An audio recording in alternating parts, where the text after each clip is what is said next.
고린도서를 읽을 때 우리가 이제 그 기본적으로 알고 있는 그 몇 가지 내용들이 다시 한번 이제 우리가 기억해야 됩니다.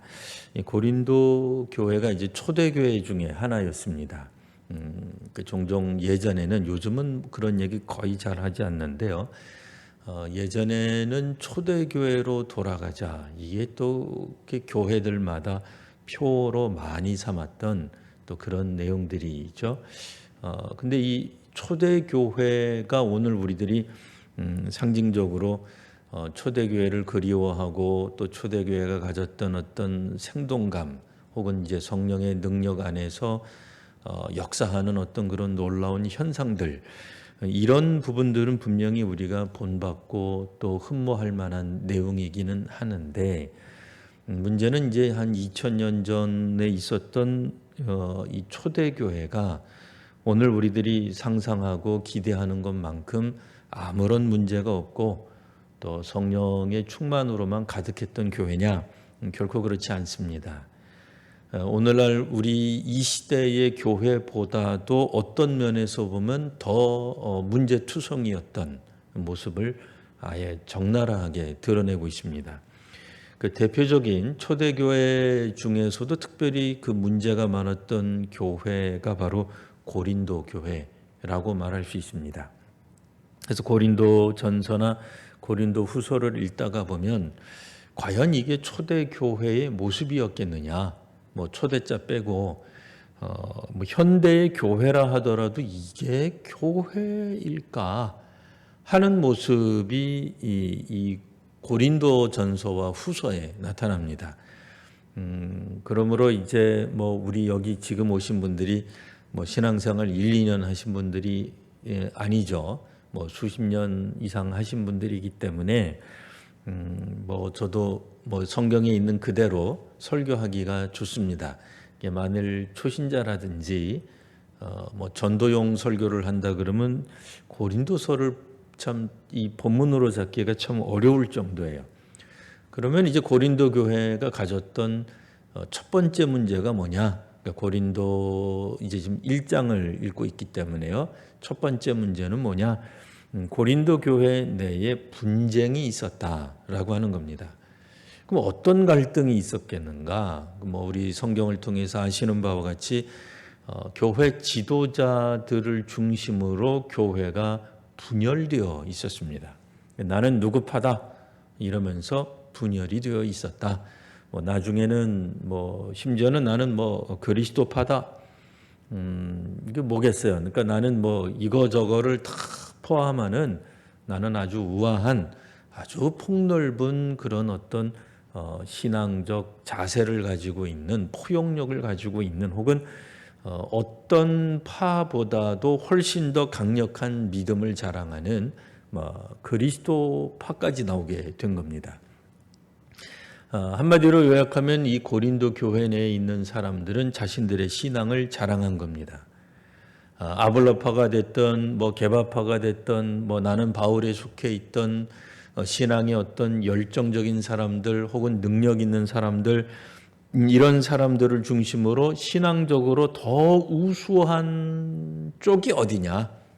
나는 여기에서 속해 있기 때문에 신앙적으로 더 열정적이고 헌신되어 있고 또 온전하고 완전하고 또 뭐 개혁적 신앙에 뭐 올바로 서 있고 성경적 기초에 올바로 있으며 뭐 하나님 말씀에 충실한 신앙의 어떤 그런 그룹에 속해 있다.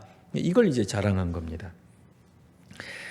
그러다 보니 오늘 우리가 읽기 직전에 있었던 성경에는 어떤, 고린도전서 1장에 어떤 표현까지 있냐면 내가 세례를 주러 온 것이 아니지 않느냐, 세례가 아니라 내게 있어서 중요한 것은 복음이다 라고 말할 정도의 표현이 있었단 말이에요. 그러니까 복음 증거하는데 세례를 안 줘도 되느냐, 그런 뜻 아니죠. 절대로 그런 뜻 아닙니다. 복음을 증거하는 곳마다 세례받는 일이 일어납니다. 뭐 특별히 뭐 중동 지역이나 뭐 중국이라든지 이런 특별한 상황 아니면 세례를 줄 수 있습니다. 그러니까 복음 증거하면서 세례를 우리가 안 주지는 않아요. 세례 받기 원하면 세례 준다면. 그런데 왜 예수 믿고 구원받았다는 증거 중에 하나로서의 세례를 사도 바울이 마치 무시한 듯한 이런 발언을 왜 했겠느냐 그 얘기예요. 왜냐하면 자기가 준 세례 직접 준 사람들이 몇 안 된다를 오히려 강조하고 있어요. 그것도 이상하죠. 우리 같으면 우리 파가 많아야 되잖아요. 뭐 이를테면 말도 안 되는 거지만 우리 교회 안에 공은 목사파와 김영건 목사파, 뭐 아니면 장로님파, 혹은 만수집사파 이렇게 말도 안 되는 설정입니다만 나뉘었다고 생각해 보세요. 그러면 저한테 세례받고 저한테 안수받아서 뭐 항존직되고 세례받아서 세례교인 된 사람이 많으면 많을수록 좋은 거 아니에요? 근데 바울은 나한테 세례받은 사람이 많지 않다. 그런 얘기를 했다는 건 무슨 얘기예요? 반대로 누구누구 이름으로 세례를 받고 누구누구 이름으로 모이고 하는 사람들이 자신들의 숫자를 자랑했다 이렇게 볼 수 있어요. 능력 있는 주의 종에게는 아무래도 사람들이 많이 가지라는 생각을 우리가 하게 되잖아요. 자연스럽게 그렇게 하게 됩니다. 그러다 보니 고린도 교회 안에 바울 그까지 바울 우리 고린도서 쭉 읽다 보면 어떤 느낌이 있어요? 바울은 고린도 교회를 이제 몇 번이고 방문. 그러니까 처음에 우리 아시는 바와 같이 2차 전도 여행 때 이제 이 고린도에서 복음을 증거하다가 교회가 설립이 되긴 합니다만 고린도 지역에 바울이 오래 있을 수가 없었어요. 하나님 성령의 역사하심에 따라서 다른 지역에 가서 복음을 증언하게 되는데 그러다 보니 고린도 교회는 당연히 떠날 수밖에 없죠. 하지만 멀리 있다 하더라도 바울이 고린도 교회를 잊은 건 아닙니다. 몇몇 사람들의 인편을 통하여서 고린도의 소식을 듣고는 글쎄 고린도 교회가 분열이 됐다는 거예요. 교회 지도자들 중심으로 그때는 목사가 있지 않았던 시대니까 어쨌든 교회 영적인 어떤 지도자들을 중심으로 교회가 분열이 되어 버렸어요. 내가 더 많이 안다. 내가 더 능력이 있다. 그런 식으로 기도하면 안 되지. 기도는 방언하고 와곽 소리 내가지고 그게 진짜겠어? 나같이 조용히 기도해도 하나님 다 들으셔. 그러니까 여러 파가 있는 거예요. 전도도 먹고 그런 식으로 해야 돼. 나처럼 우아하게 전도할 수 있어. 이런 것들 가지고 사람들에게 어떻게 내가 더 선한 영향력을 끼치느냐, 신앙의 능력을 자랑하는 사람들로 고린도 교회가 나뉘었다고 얘기해요. 내가 세례를 많이 줬지. 내 성경보반이 훨씬 더 많아. 내가 한번 이야기하면 사람들이 그냥 아이고 아무개나 오셨습니까? 당신이 진짜 성경교사입니다. 하면서 모여드는 이 사람 숫자를 봐라 말이에요. 이래가지고 자신들의 신앙 때문에 사람들이 나뉘게 된 거예요. 그래서 그들은 뭘 자랑을 했어요? 신앙 가운데서 내가 더 하나님의 깊은 진리를 지혜를 더 많이 안다. 옛날에 지금은 우리 한국교회 그런 분들 없습니다만 옛날에는 그런 분들 꽤 있었어요. 기도하고 눈 잠깐 갔다 보면 3층 천 아니라 어디를 깊이 들어와 가지고 하나님의 깊은 속마음을 자기가 듣고 왔대 또. 이런 분들이 한국교회 지금 말고 옛날에는 있었어요. 그래서 그냥 눈만 턱 감으면 영계가 확 열려가지고 하나님이 뭐라고 말씀하시고 천사를 통해서 말씀하시고 성령께서 나에게 그냥 탁 얘기를 하시는데 그게 내 마음에 딱 들어와가지고 내가 탁 얘기하면 하나님의 깊은 지혜를 자기가 더 많이 안다는 거예요. 심지어는 성경을 읽어도 어떤 사람은 눈이 열려가지고 성경 속에 있는 깊은 내용까지 환히 들여다보이는 사람이 있다고 하지를 않나. 5만 가지 사람들이 있었는데 그 이야기가 언제 있었는데 2000년 전 고린도 교회에 있었다 그 얘기예요. 그러니까 이분들이 자랑한 게 힘이 아니에요. 능력이 아니에요. 부자다 그런 게 아니에요. 신앙을 자랑한 거예요. 좀 더 우리가 고린도서의 표현을 빌리자면 이분들은 미련한 거하고는 정반대의 깊은 지혜를 가진 사람들이에요. 근데 그 지혜가 어떤 지혜예요? 하나님 안에, 그러니까 우리로 말하면 신앙의 깊이를 자랑한 거예요. 그럴 만하지 않아요? 우리도 그런 유혹을 받을 수가 있어요. 내가 더 이 세상에서 기왕이면은 우리 교회가 뭐 우리 교회만 섬기는 게 아니라 우리 지역 사회만 섬기는 게 아니라 심지어는 한국 교회를 이끄는 교회다. 뭐 이렇게 말하는 분들도 있어요. 뭐 그러다 뭐 세계 선교를 선도하는 교회들도 있어요. 뭐 그런 게 나쁜 건 아니에요. 나쁜 건 아닌데 그런 식으로 자의식이 충만해지면 다른 교회들, 연약한 교회들, 작은 교회들, 지하실에 있는 교회들은 은혜도 없고 기도도 안 하고 열심도 없고 노력도 안 하는 어떻게 보면 무가치한 가치 없는 별 볼 일 없는 이제 그런 교회들이 되는 거죠. 18절에 보시면 십자가의 도가 멸망하는 자에는 미련한 것이요. 우리 성경 읽다가 보면 미련하다는 표현 오늘 꽤 많이 나왔어요. 왜 그럴까? 이유는 하나죠. 미련한 거에 반대는 지혜로운 거니까. 그 고린도 교회의 어떤 사람들은 자신들이 가진 이 영적 지혜로움을 자랑한 거예요. 자신들이 가진 이 영적 파워를, 능력을 자랑한 사람들이 있었다. 물론 이제 이런 사람들도 있어요. 뭐 목사님 나는 그런 뭐 방언도 못하고 방언 통역도 못하고 뭐 누구는 방언을 쓴다고 뭐 왕년에는 방언으로 노래한다고 그런 사람이 있는데 나는 그런 거 못합니다. 나는 그저 그냥 평범합니다. 하면서 오히려 평범함을 자랑하는 사람도 있을 수 있어요. 근데 그런 모든 자랑이 중요한 게 아니에요. 오늘 성경 보시면 자 19절 내가 지혜 있는 자 지혜 있는 자들의 지혜를 멸하고 총명한 자들의 총명을 폐하리라는 말씀이 있지 않습니까? 사도 바울이 이렇게 이야기를 하죠. 이런 얘기를 왜 하겠어요? 교회 내 분열의 원인이 미련한 데 있지 않고 오히려 미련한 걸 사람들이 싫어하는 거예요. 나는 신앙 가운데 미련하지 않아. 나는 저 사람보다 훨씬 더 우월해. 내가 더 영적으로 뛰어나지. 그렇고 말고. 그러니 고린도 교회의 지도력은 나한테 있어야 돼. 라고 생각하는 사람들 때문에 교회가 분열이 된 거예요. 이 분쟁이 일어난 거예요. 소위 말하는 높은 어떤 우위를 선점하려고 하는 것도 신앙으로 선점하려는 노력들이 교회를 분열시켰습니다. 19절에서 21절까지 뭐예요?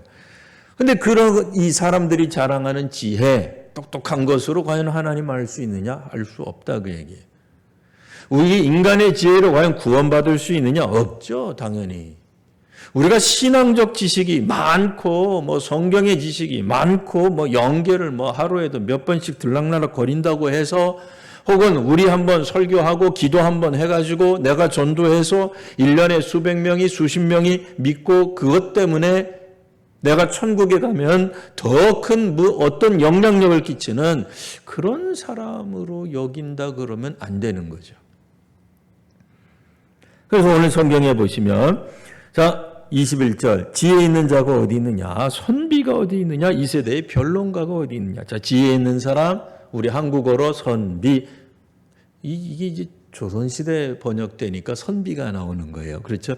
오늘날 같으면 우리가 선비라고 안 써요. 선비가 없잖아요. 이 시대에는. 이 시대는 선비가 없어요. 그러니까 이 성경이 우리말이잖아요. 이게 우리말로 번역될 때 사실 이제 우리가 조선시대 말기 때부터 기독교 복음이 전해 들어왔기 때문에 선비 자 그럼 우리가 조선시대 사람 아닙니다만 그 상상력을 가지고 한번 생각해 볼까요? 선비는 어떤 존재예요?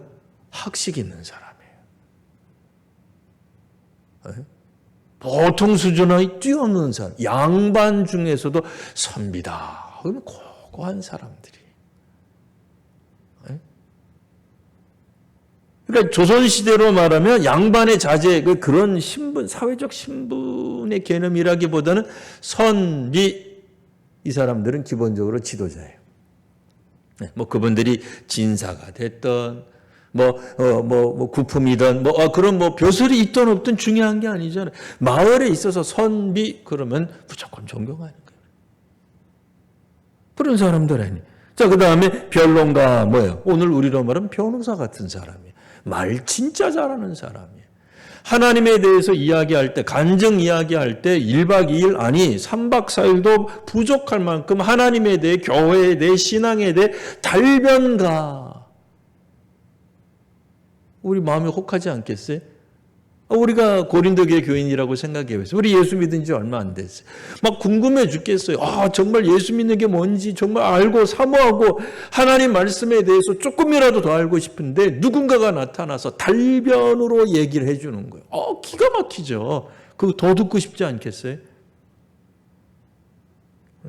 그런 분이 우리 교회학교 선생이면 막 우리 교회 막 부흥하고 그럴 것 같지 않아요? 그런 분에게 우리가 투표한다면 좀 이상하지만 한 표라도 더 주고 싶지 않으세요? 당연히 그렇게 되겠죠. 근데 문제는 그 선비인 사람, 변호사인 사람, 지혜 있는 사람들이 그걸 가지고 교회에 내가 지도자 잡네, 혹은 그 지도자와 함께하는 그룹이 만들어지는 거예요. 근데 문제는 그 그룹 안에 안 들으면 오늘 우리식으로 말하면 왕따를 당하는 거죠. 허접한 곳에 가 있는 거죠. 기왕이면 오늘 우리도 솔직히 그런 마음 들잖아요. 한번 예배 드릴 때 기왕이면 100명보다는 1000명, 1000명보다는 큰 교회를 제가 욕하는 게 아니니까 또 오해하지 마십시오. 그런 뜻은 아닙니다. 왠지 거기 가면 막 역사하는 것 같고 막 능력이 있는 것 같고, 기왕이면 목사라도 그러니까 여러분 말고 저라면, 기왕이면 100명 있는 교회 담임 목사하는 것보다 1000명 혹은 10,000명 있는 교회 목사하면은 저도 좀 우쭐되지 않겠어요? 저 같은 목사도 내가 한번 설교할 때 말이지, 스스로 자만심에 빠지는 거죠. 뭔가 하는 것 같고.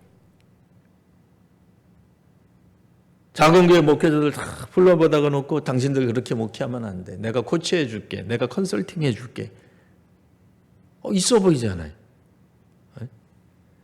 근데 그 갈등, 그 분쟁, 그 나뉘임이 고린도 교회의 모습이었다는 거예요. 자, 21절 한번 계속 보시면, 하나님 지혜에 있어서는 이 세상이 자기 지혜로 하나님 알지 못함으로, 그래서 어떻게 했다고요? 하나님께서 전도에 미련한 것으로 믿는 자들을 구원하시기를 기뻐하셨습니다. 미련한 단어가 또 나오죠. 미련한 것으로.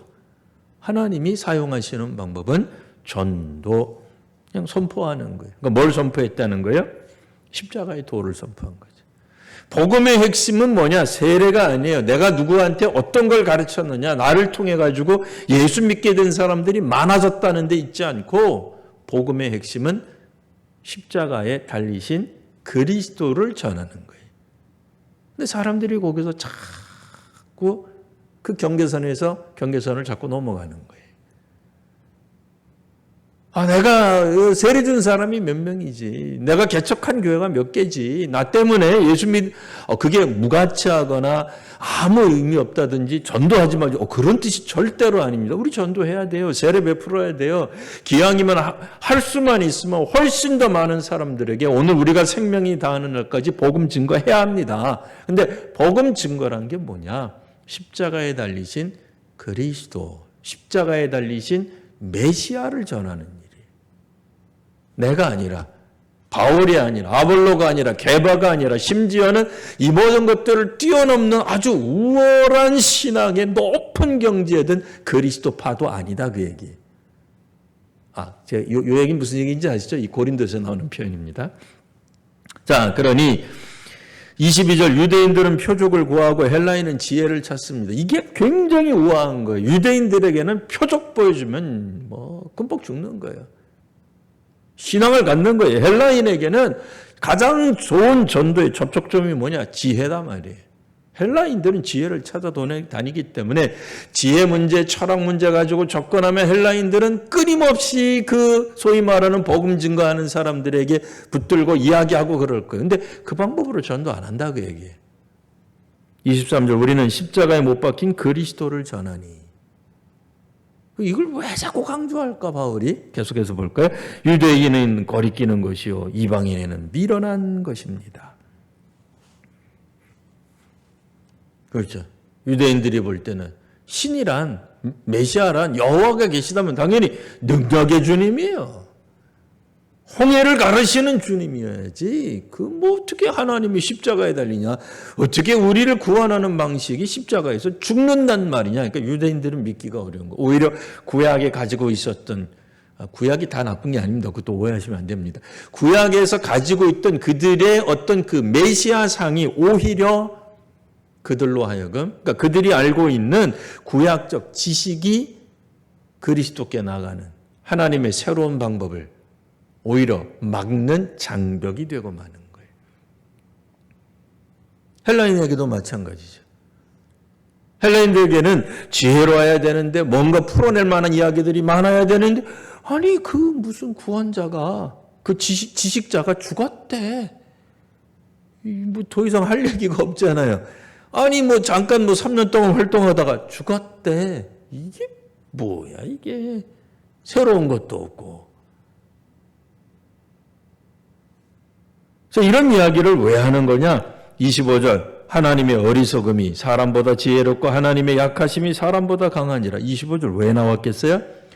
어리석고 보다는 강하고 지혜로운 걸 사람들이 선호한다 그 얘기. 누가? 고린도 교회 교인들 중에 갈등하고 분쟁하고 교회를 나누는 사람들이 자신들은 지혜롭다. 나는 지혜로운 거에 속했다. 나는 강하다. 강한 곳에 속했다. 강한 신앙 공동체에 나는 속했다 말이에요.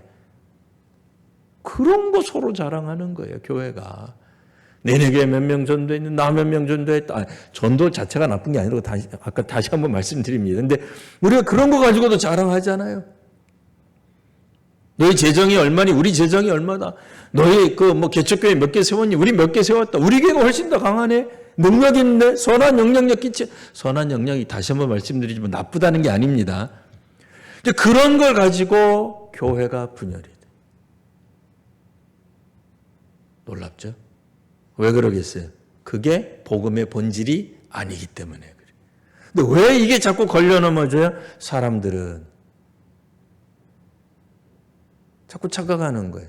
우리 장로교가 진짜지. 성결교, 침례교, 그까짓 게 아니라니까요. 우리는 자신들도 모르게 그런 자만심에 빠져요. 영적인 자만심에 빠져요. 고린도 교회가 분열될 수밖에 없나. 물론 이제 그때는 뭐 교파는 없었어요. 성경에 있는 데 보면 아볼로파, 게바파, 바울파, 심지어는 그리스도파가 있었던 것 같아요.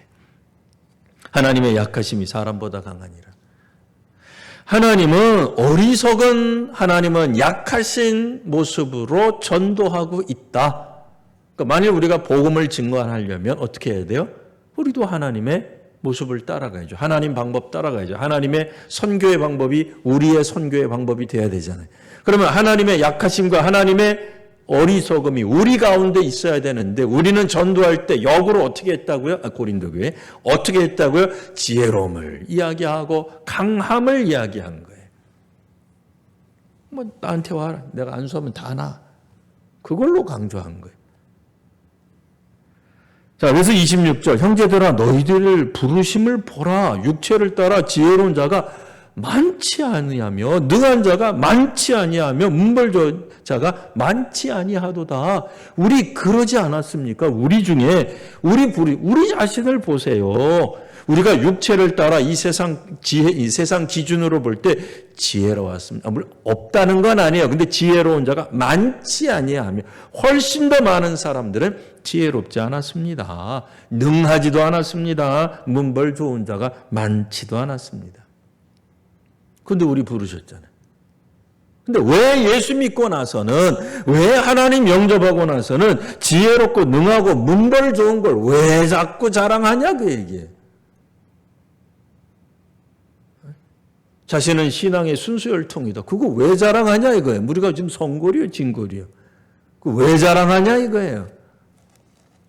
27절 그러나 하나님이 세상에 미련한 것을 택하사 지혜 있는 자 부끄럽게 하시고 세상에 약한 것 택하사 강한 것 부끄럽게 하시며 28절 하나님께서 세상에 천한 것들과 멸시받는 것들 없는 것들을 택하사 누구를 택했다고요? 천하고 멸시받고 없는 것들을 택하사. 그게 원래 우리 본질이에요. 좀 이상한 표현입니다만 갑자기 멀쩡한 우리 성도님들을 천하다고 해서 죄송합니다. 뭐 우리 그렇게 예수 믿고 난 다음에 갑자기 천해진 건 아닙니다만 이제 성경에 있는 표현이니까 천하고 멸시받고 없는 것들을 택하사 있는 것들을 폐하려 하시는 게 하나님의 방법, 하나님의 구원 방식인데 왜 믿고 나서는 고린도 교회 교인 여러분들, 왜 여러분들은 천하고 멸시받고 없는 것에서 그렇게 벗어나려고 합니까?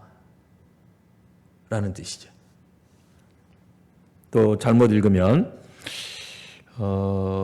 그러면 예수 믿으면 자기 존중감은 없어지는 거냐? 자존감은 뭐 바닥을 쳐야 되는 거냐? 그런 뜻은 아니. 이게 그런 표현하고는 완전히 다른 말이에요. 그러니까 오해하시면 안 됩니다. 우리는 이 세상에서 형편없는 거야. 우리는 막 살아도 돼. 그렇게 살자는 얘기가 아니에요.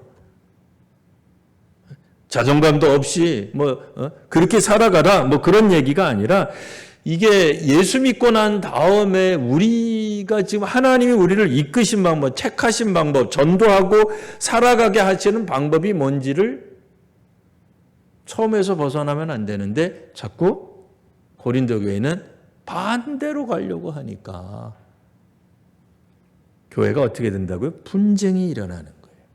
분열이 일어나는 거예요. 나뉘게 되는 거예요. 그래서 앞부분에서 그랬잖아요. 그리스도가 왜 나뉘었느냐? 내가 아볼로가 여기서 이제 바울이죠. 바울이든 아볼로든 우리 중에 누가 당신들을 위해서 십자가에 달린 사람 있느냐 말이에요. 없잖아요. 아무도 없잖아요. 근데 마치 우리가 무슨 구원을 주는 것처럼 능력을 베푸는 것처럼 우리가 능력자인 것처럼 우리가 무슨 지혜가 있는 것처럼 다른 예수 믿는 사람들을 깔보고 무시하고 너희들은 잘못 믿는 거야. 그것도 예수 믿는 거냐? 라고 말할 수 있을까? 라고 얘기를 하는 거예요. 자, 그래서 이렇게 이야기하는 29절, 우리 29절은 이제 또 모든 성경이 다 중요합니다만 29절 한번 같이 읽어보겠습니다. 자, 29절입니다. 자, 시작. 이는 아무 육체도 하나님 앞에서 자랑하지 못하게 하려 하심이라. 아멘. 이게 무슨 얘기예요? 고린도 교회에 문제를 일으켰던 사람들이 뭘 했다는 거예요? 자랑했다는 거예요. 자랑질한 거죠. 뭘 자랑했어요? 자기 신앙을 자랑한 거예요. 기가 막히죠? 우리가 생각할 때는 신앙은 아무리 자랑해도 문제가 안 될 것 같아. 그렇게 생각하죠? 아니에요. 자기 신앙 자랑하는 사람처럼 참 못난 사람 없는 거예요. 웃기잖아요. 뭘 자랑하려고 그래, 자기 신앙을. 남들보다 우월한, 남들보다 똑똑한, 남들보다 지혜로운 뭘 그런 걸 자랑을 해요? 그렇다고 해서 우리가 그 교회학교 교사를 하지 말자든지 구역장을 하지 말다든지 목회자를 하지 말고 그런 얘기가 전혀 아닙니다. 예. 초신자들을 우리가 당연히 가르쳐야 되고 말씀으로 양육해야 되고 잘못된 길 가르면 또 바른 길로 신앙으로 인도해야 될 책임이 우리 안에 있습니다. 지금 그런 얘기하는 게 아니잖아요. 초대교회였던 고린도 교회를 어쨌든 세웠던 바울이 없는 그곳에서 서로들 내가 교회 지도자다. 내가 더 옳다. 내가 더 하나님의 깊은 뜻을 이해하는 지혜가 있다고 자랑하는 통에 교회가 나뉘게 된 거예요. 오늘 우리식으로 말하면 뭐겠어요? 예수 믿는다는 건 말이지 교회는 여전도회는 이렇게 운영해야 돼. 남선교회는 이렇게 해야지. 나라면 당연히 그렇게 안 할 거야. 그게 이제 나쁜 뜻은 아니에요. 그런 순수한 마음으로 우리가 생각은 해야 돼요. 그러니까 우리 자기 자신에 대해서도 비평할 줄은 알아야 돼요. 그거 자체를 제가 뭐라 그러는 건 아니에요. 근데 중요한 건 뭐예요? 내가 가진 생각이 제일 우월해. 제일 똑똑하지. 내가 아무리 무슨 경험이 없어서 적어도 고린도 교회에 대해서만큼은 내가 그래도 한가닥해. 이런 마음이 결국은 교회를 분열시키는 거예요. 놀랍게도 오늘의 말씀의 중요한 이야기죠. 오늘의 말씀에서 생각해 볼 수 있는 것, 신앙을 자랑하는 것도 교회를 분열시킨다. 남들보다 더 높은 신앙의 우위를 점하려고 하는 것, 그것도 교회를 분열시키는 거예요. 분쟁이 일어나게 되는 거예요. 그래서 이제 31절 쭉 넘어가셨어요. 31절 마지막 절 기록된 바 자랑하는 자는 주 안에서 자랑하라 함과 같게 하려 함이라. 이게 이제 자랑하자 이렇게 또 오해하시면 안 되는 거죠. 네. 뭐 하더라도 주 안에서 하는 거예요. 근데 우리가 좀 독특한 표현이 나오죠. 29절에는 하나님 앞에서 자랑하지 못하게. 31절은 주 안에서는 자랑하라. 앞에서는 하지 말고 안에서는 하라. 이게 좀 헷갈리기는 합니다만 뭐 이미 우리 성도님들이 수십 년간 신앙생활을 해오셨기 때문에 다른 설명은 필요 없을 거라고 생각합니다. 우리가 주 안에 있다라고 한다면 그 이제 30절에 나와 있는 말씀이죠. 너희는 하나님으로부터 나서 그리스도 예수 안에 있고 하나님의 선택으로 예수 안에 있고 예수는 하나님으로부터 나와서 우리에게 지혜와 의로움과 거룩함과 구원함이 되셨으니 우리가 그리스도 예수 안에 있는데 우리에게 지혜요 의로움과 거룩함과 구원함은 예수님이에요. 예수님 안에서 자랑하라. 사실은 어떤 측면에서 보면 세상적으로 자랑할 게 없는 거죠.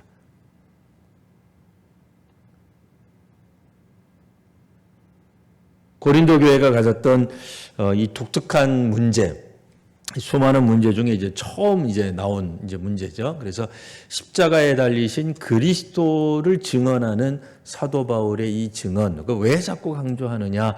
그리스도에 달리신 그리스도, 그러니까 십자가에 달리신 그리스도가 왜 미련하다고 하느냐? 그러니까 그게 미련해서가 아니라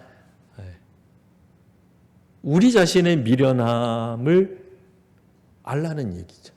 우리가. 미련할 때 오히려 구원의 역사가 있었다는 거예요.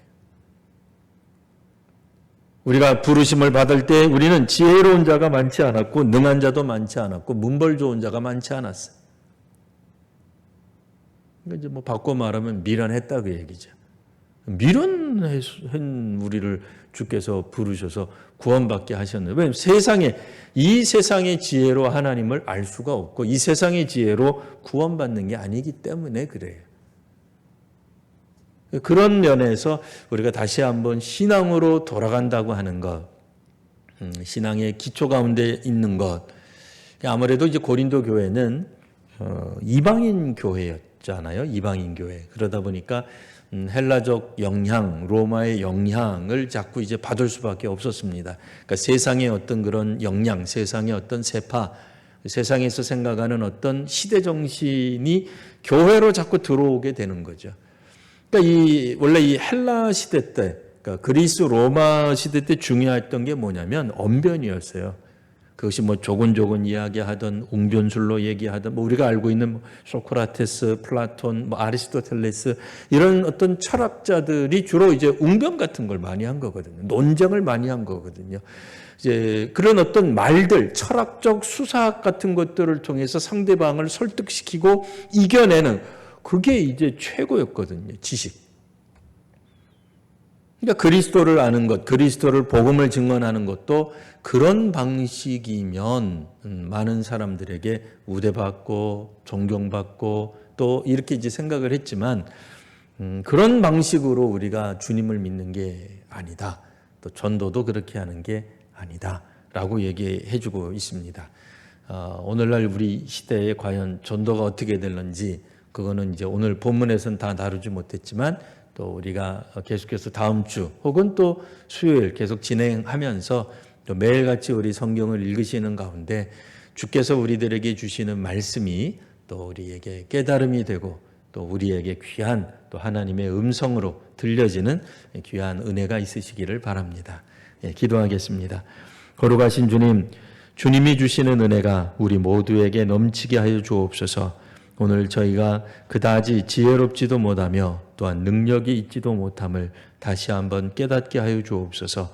신앙 가운데서 자랑하는 일들이 없게 하여 주옵소서. 우리의 분쟁이, 우리의 또 남들보다도 우월하다고 생각하는 그런 신앙의 교만으로부터 저희가 자유로울 수 있도록 은혜를 덧입혀 주옵소서. 거룩하신 우리 구주 예수님 이름으로 기도드리옵나이다. 아멘.